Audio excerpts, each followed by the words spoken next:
following is a Comfortably Zoned Radio Network production. We are back. Degraw's Yankees. I'm Ralph Tyko with the Comfortably Zoned Radio Network, and the host of the show is here, Jack Degraw.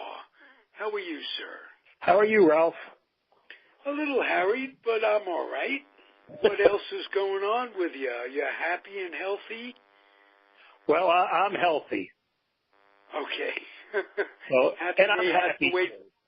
Happy may have to wait for another day. Well, it's raining down here, Ralph, so when it stops raining, I'll be happy again. Okay. Did it rain all day? Generally, it's just that, 3 o'clock in the afternoon it starts raining. Am I right? Yeah. It's rained for like 9 straight hours. It's hardly stopped. Whoa. How unusual is that? Let's start with a little Yankee ball. You tell me, were you happy with the winter meetings? Were you unhappy with the winter meetings? Well, the thing is, right now, Ralph, nothing's really, happened. I mean, they signed Hap. I was happy with that. And Machado, he visited the Yankees today in New York, and he was with the White Sox on Monday, and tomorrow he's going to visit the Phillies. But I was thinking today, a guy I would love to see the Yankees get, and he's going to be a free agent next year, is that Nolan Arenado from the Rockies. I'd rather see them get him, maybe pull a trade for him, than Harper or Machado. So let's discuss that a little bit. He's a terrific third baseman, if that's who we're talking about. That's him. Defensively, as good as they get in baseball. So that would be something. Would they move Torres to second and Gelbar to short? What would they do? Well, the thing is now, if it was a trade, they might, they'd have Andujar, and you'd still have, Gleyber Torres at short, and, you get Didi back. Trading Andujar for Arenado. Well, there'd probably be a couple more players in there, but I think that might be an interesting. I'm not saying it will happen, but it's as good as any rumor out there. So. Okay, it's a rumor, but what's a little bit strange to me, as good a year as Torres had, he's being rumored a number of times. Are they unhappy with him on some level? Is it his they're happy with Gleyber Torres. It's Andujar. They're still not too happy with his fielding at third base. I don't. Right. Yeah, at third base. I think the thing with him is he's throwing. It's not so much his fielding; it's he's throwing. He's got an outstanding bat, and there's a possibility they might move him to first base somewhere down the line. But I think, when you seen the fourth playoff game against the Red Sox, he didn't start. That tells terrible a sign they're not too happy with his glove. They don't really trust it. Right. We've talked about Machado. Personally, would you be happy if they sign him? Well, if they sign, you'd get an outstanding player. Do I really want to see him, with the Yankees? Not really. They could do without him. They could have Andujar. I love Andujar. I really like Didi. If you look at Didi's stats and Machado's stats, there's not really that much difference. No question, but we don't have Didi and probably won't till late in the season. Yeah, well, another guy they were talking about is Torlinsky, Troy Torlinsky. They might be able to get him. He missed last year with ankle problems, but they might be able to get him just as a fill-in. Right. There was talk of moving him over to second base as well because his range is really Yeah. Because of injuries, ankle injuries, tough for an infielder that first step quickness that you look for. Well, another thing, Ralph, I mean, yesterday the Yankees, they got Carlos Beltran, as a special advisor to Cashman. And he has, I believe, the same agent as Machado. Right. And he's the perfect guy to really, not tutor him, but guide him along the way. Because as good as he is physically, his head is screwed up in some way. Anybody who could play in a World Series and talk to the press and say, well, it's the World Series, but my DNA doesn't say hustle. That left me with a bad taste. Whoever signs him is going to have to work on him and hope he matures. And I think a guy like Carlos Beltran, an arguably a future Hall of Famer. Yeah, he has to be considered because he had an outstanding career. I mean, before he got old, he was a great outfielder, too. And with that comes his head. He's always been good for a clubhouse. So I think if they're planning to sign Machado, picking up Beltran that way is a good idea. Yeah, we'll see how it plays out. Okay. How about the pitching? Well, right now, things are still up in the air. They're interested in a couple of pitchers from the Indians, and there's that guy from the Astros, Kutcher, or he pitched against the Yankees a few years ago in the playoffs and beat them. And there's talk of Baumgartner, but right now it's just like everything's rumors. I think in a week or so we'll see some more answers coming up. Has Bryce Harper been mentioned lately? Well, the only thing I've heard, the Yankees, they say they're not interested in him, but that doesn't really mean anything. That could, the last minute they could, wind up signing. And the thing is, Ralph, for the last couple of years. I'm sorry. Go ahead. No, the last few years, they've been talking Harper, Machado, and this talk's been going on for 2 or 3 years. So even though I feel like the Yankees don't need either one of them, I think we will see one of them in New York. Okay. First base with Bird, do you think he deserves another good, honest chance at it? Well, I believe so. He's been hurt a lot the last couple of years, but eventually, you have to produce. I think this is a make or break year for him. So going into spring training, I don't think he's the starter, but I wouldn't give up on him yet. Okay. I don't know how the Yankees have negotiated in the past. They're bringing Machado in. Do you think they'll sign him, or do you think they'll let him talk to other teams? Do you think they'll overwhelm him, is what I'm saying? Well, I think in the Yankees' favor, he wants to come to the Yankees. That's what I believe. That's his first choice.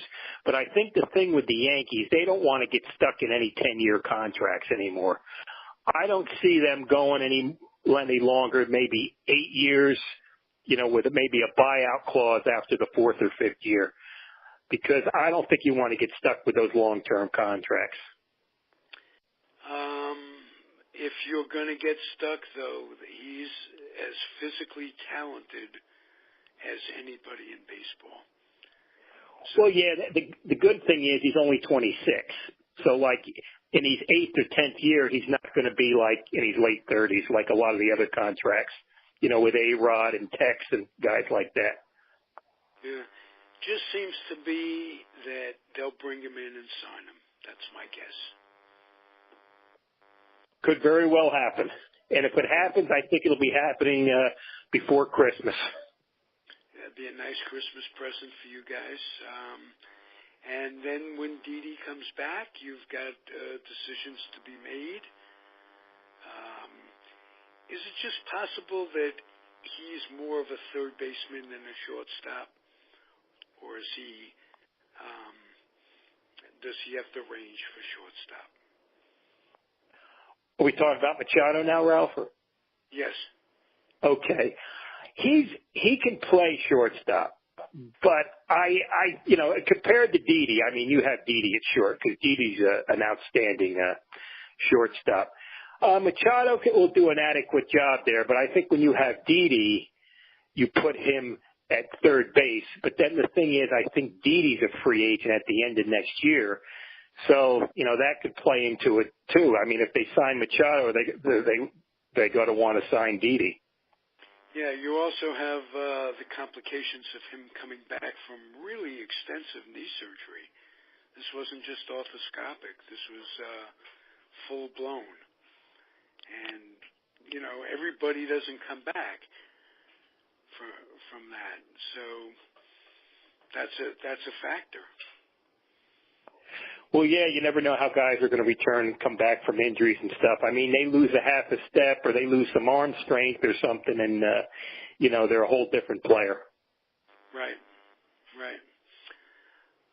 What memories are you looking back on when you think of your hot stove league winter? A lot of time between now and spring training. Do you play simulation games, Stratomatic, any of those things? Years ago, I used to play Stratomatic, but I had a game as a kid, and I still have the pieces to it. It was a game called Challenge the Yankees, and it came out in 63, 64. And I'll post it on Facebook later in the week. And it had the Yankees were playing against the All-Stars, and it was a dice game.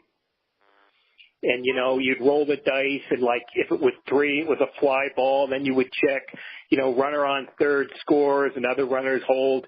It was a very interesting game, and, that's the thing I do. And I also read a lot because I love I always love to read about sports. Well, I love sports games, table games, computer games, baseball games. Tell me, because I played dice baseball before there were games as a kid. 2 and 2 was a double, 2 and 3 was a single, that kind of thing. Did they incorporate the Challenge the Yankee game? Did they incorporate stats into that, or was it just pure chance? No, they had stats. You had the regular Yankee lineup. You had Maris, you had Mantle, you had Kubek and Richardson and Elston Howard and Yogi, and they would play against an all-star team. You had K-Line, Yaz, and they'd have their stats. You'd roll the dice, and if the guy was a 300 hitter, he'd have more hits on his card and stuff. And it was just a fun game. There was talk of reissuing it, but I don't think they've done it yet. But if they ever did, you can still find it on eBay, but I think it's worth a few $100, but it's a tremendous game. I will look for that just to check it out more than anything else. I'm not going to spend $200 for a game at this stage. No. But I'll look at it. Anything you'd want for Christmas as a Yankee fan? Not really. Well, one thing I would like spring training tickets to be like $20 cheaper, but I don't think that's going to happen. But okay. Do you have some sort of special, like a season tickets package? Well, the first 2 years, Ralph, I got them. But they were like $13 a game, and now those tickets now are $31, and at the box office they're $41. So I mean, times have changed, but I go to the secondary markets, and I have ways to always get in. So. Okay, all right. Now let me ask you about those pictures you take. They're terrific, by the way. And thanks. Post them on Facebook. What do you use as a camera? I just got a basic second-hand camera, and I got a lot of those pictures, Ralph, the Yankees and the Giants from the 1951 World Series program. No, I meant the pictures you take from the stands of Judge and the. I just got my second-hand camera. Let me see what it is here. It's a Kodak. Okay. And it's a digital, or do you take it with film, old-fashioned? It's a digital. Okay. Well, and it's fun because, when I get home, I never know what I got. Sometimes the pictures don't turn out too good, and other times they turn out really nice. So that's anticipating. It's like when you bought a pack of baseball cards. You didn't know who you got in the pack.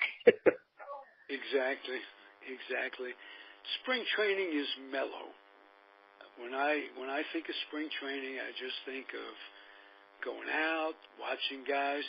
It's far from that for a player. There's probably more pressure in spring training on the guys that are on the bubble than there is during the year. Would you agree with that? Yeah, if you're trying to make a spot, to give you an idea, Ralph, some Yankees are down here right now working out, or they were a couple weeks ago. Andujar was down here, Bird was down here, Didi was down here, Voigt was down here, Severino. So they're getting ready for the season right now, and by the time they get into the camp in like mid-February, a lot of guys have been down here for 2 or 3 weeks already. Yeah. When we were kids, it was just the only time that players would get in shape was spring training. And now they come to spring training in shape, and they just tune their game, which is totally different than it was.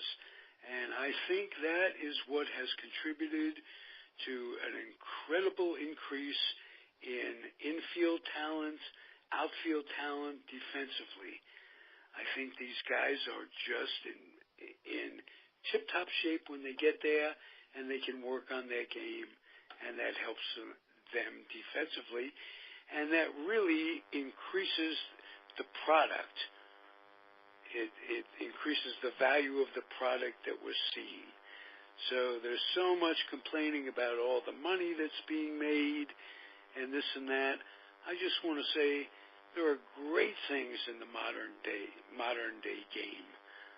It isn't just a matter of hitting home runs or striking out. It's more than that. Defense has improved drastically over the years, and I'm really jonesing it this winter.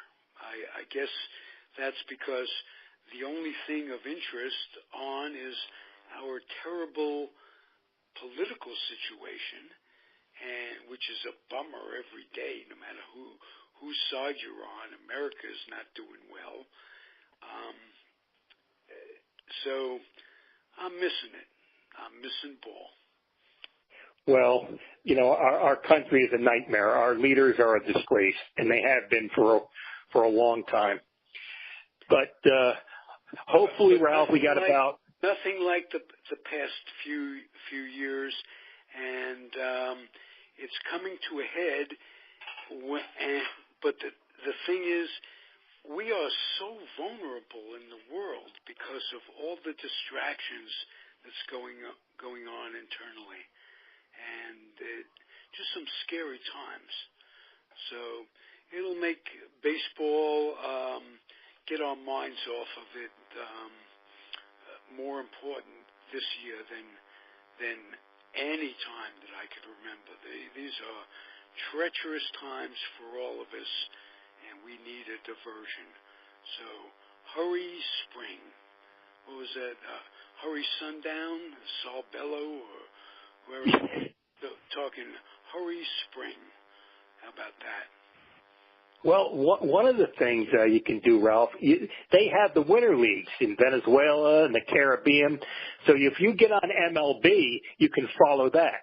And you can check out all the names and stuff like that. It's pretty interesting. Ozzie Guillen is manager down there, and Jonathan Abadeo, he works out right by me up the park here. He's in Venezuela pitching. So you can check out that league and see all the the ex-major leaguers and the upcoming kids. Yeah, you keep active. You're what, 53? Did you say? 62. 62. You take batting practice on a regular basis. like every day. I shoot hoops every day. I hit a tennis ball every day. I'm always doing things. That's why I'm so miserable today, because I'm stuck in the house. I can imagine. If you're out there every day, you get accustomed to just recreating, as I call.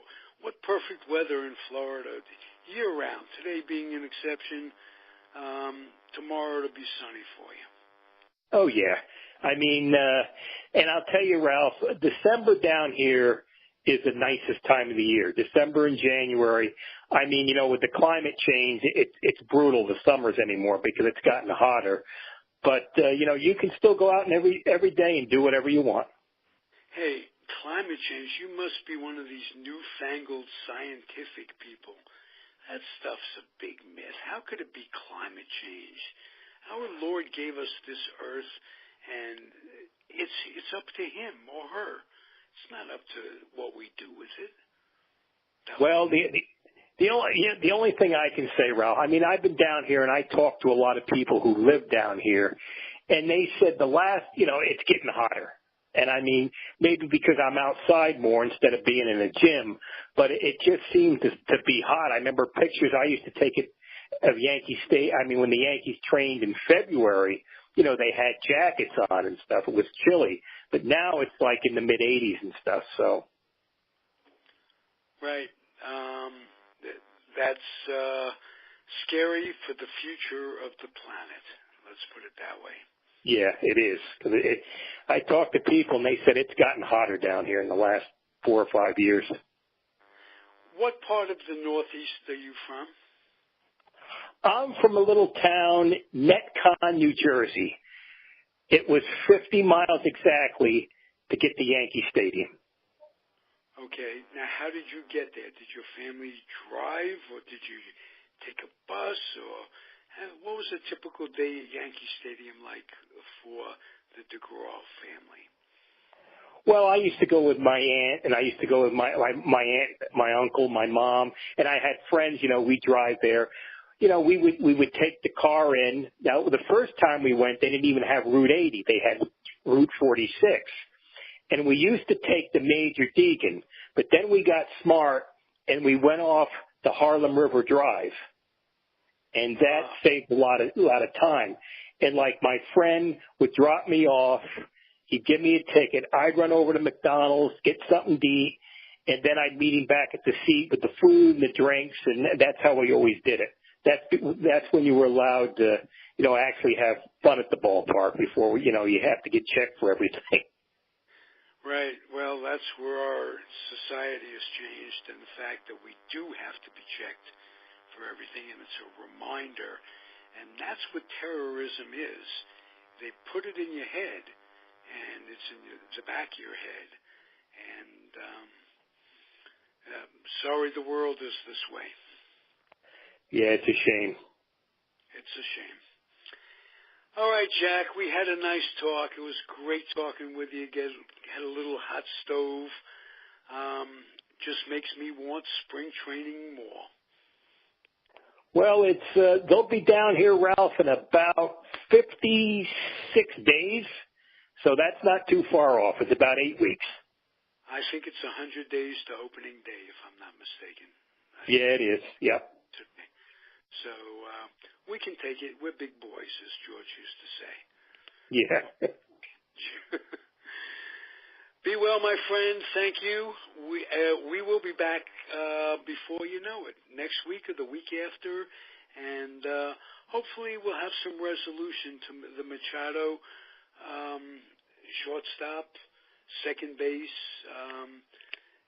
It could be that the Machado, if they sign him, it could lead to trades right from that as an offshoot. They sign him. Maybe trade Andujar.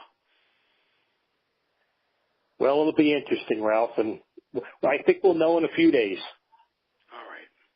Be well, my friend. Thank you, everyone, for listening. It is Degraw's Baseball, Degraw's Yankee Baseball, comfortably zoned radio network. I'm Ralph Tyko, the weak link of it all. Come back, listen to us next time. Thank you again, Jack. Good night, Ralph. Be well.